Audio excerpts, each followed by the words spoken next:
Congressman Ron Paul is our guest, has the big Rally for the Republic coming up in just about 3.5 weeks. We'll tell you about that before he leaves us and some of the amazing speakers and people that are going to be on the list.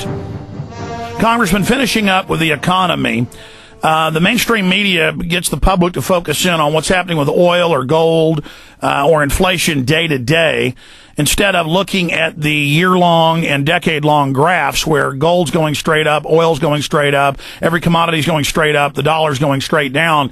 You talked a few weeks ago about something really big on the economic front coming that would, quote, put our liberties into deep freeze. Can you flesh that out for us and give us more specifics with your economic outlook, studying economics and being on the banking committee, on where we're going, looking at the current economic landscape and what the private Federal Reserve is saying? Well, what I'm thinking about is the tremendous dislocation of capital that has occurred over the last 35 years since the Bretton Woods Agreement broke down. We've had nothing but a world fiat currency. And it's already well into the correction, but I think it has a long way to go. And that is, we've literally pumped in hundreds of billions of dollars. You know, they talked about the housing bill last week when that was finally passed, and it's open-ended. They pretend it's $25 billion, but the Secretary of the Treasury actually has license to buy up all the securities relating to mortgages. So he has no restraint, and he can do that without coming back to Congress. But if you look at what the Fed has already done, they've pumped in hundreds of billions of dollars already. And the market really hasn't discounted that at all. I saw an article that said that if another country had even hinted to this, their currency would have been wiped out immediately. It would have been so disastrous. And yet there's so much illogical trust placed in the dollar still, even though it's being lost and it's going down. I think someday somebody's going to wake up and say, you know, this dollar is a fraud, and they're going to leave the dollar.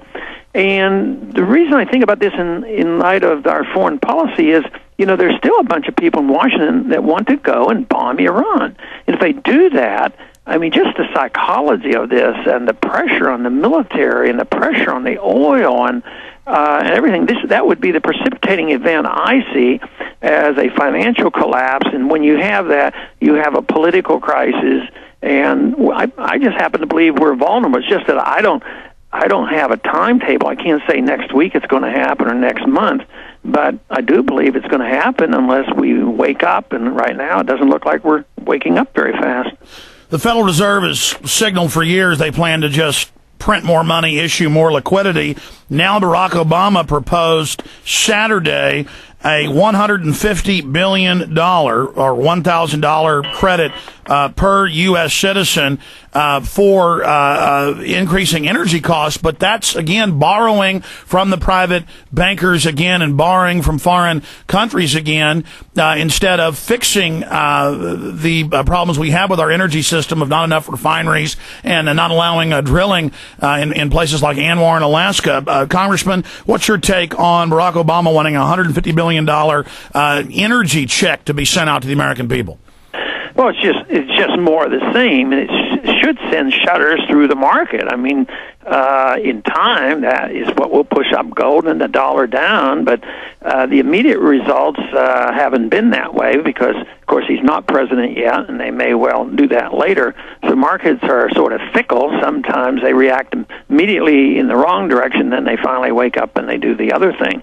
But this whole notion that Barack Obama has something new and wonderful to offer is just silly talk, and he just has more spending. But if we could only criticize him and say, the answer is just vote for the Republican, and the Republicans will save us, you know, we can't do that either. And I think that's what the American people are waking up to, realizing that neither party is offering us any solution. But this whole idea that we can either appropriate more money or print more money and inflate our way out of it or borrow our way out of it, that's coming to an end. And I think that's what the American people are sensing.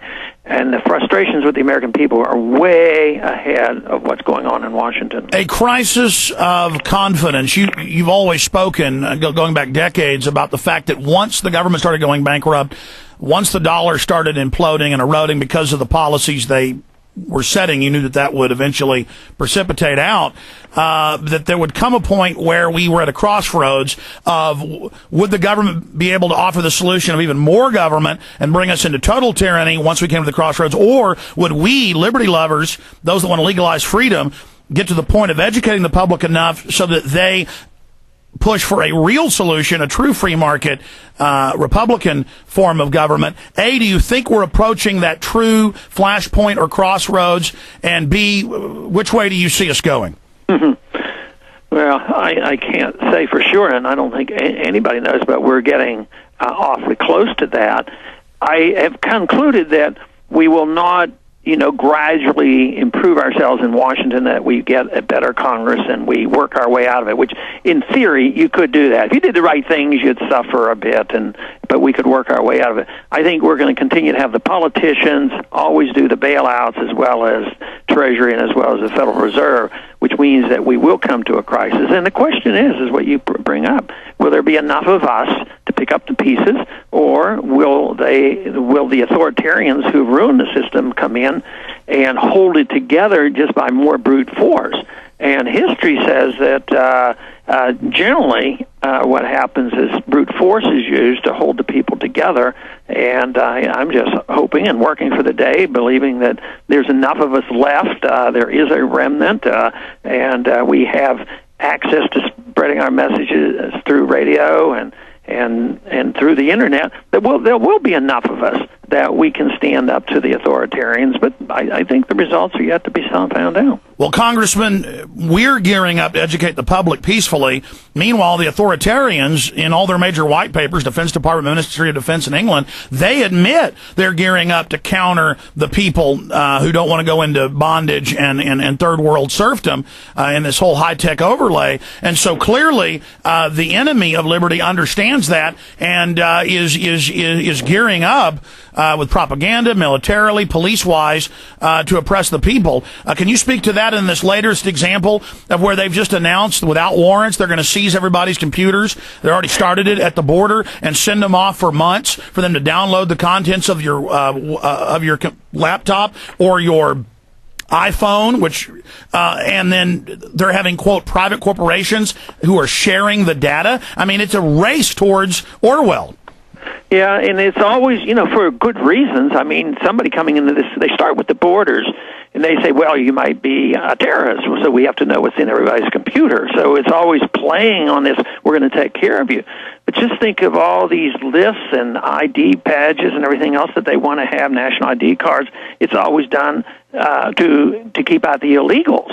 And yet, at the same time, we know that they're not very serious about that. But, some person one time said, maybe we ought to do better at the borders to keep the illegals out.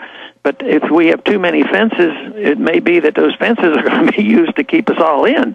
And the border, since I don't believe them being very serious about protecting our borders, every time they pretend to protect the borders, I get very worried. And this whole idea that they're going to seize computers at the border without a search warrant means, although it hasn't happened domestically and it's just starting at the borders, I mean, we're in for a lot of trouble because everything is more lists on people. I mean, there are so many databases in Washington. Maybe the only saving grace will be that they'll have so much information they won't be able to keep up with it, and it won't be very efficient. But in the meantime, they make a lot of mistakes. Just think about the list they have now on suspected terrorists. I mean, hundreds of thousands of people on that list. Once your name gets on there, you can't get it off.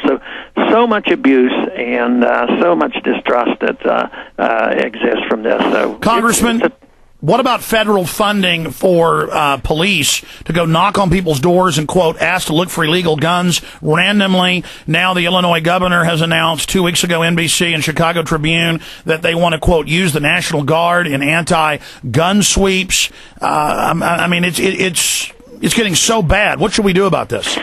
Well, if it's a state thing, you have to raise a fuss. If it's federal money, of course, we're supposed to take care of that. But isn't this a perfect example of how the government is being used to destroy our liberties? And there was a time when it was thought that the government was there to protect our liberties. The government is supposed to be there to make sure you have your Second Amendment, But here they're using the government to take your Second Amendment rights away. What happened, in Katrina in New Orleans? They went in there and took guns away. Well, they were supposed to go in there and protect property, which means that you had a right to go to your property, use your own gun, and protect it. But no, the government comes in and say, you can't even get on your property, and if you have a gun, we're going to take it away from you. And why the American people put up with this, and they have been doing it for so long, I don't know. But I do know there's a growing number of individuals like us who are saying enough is enough.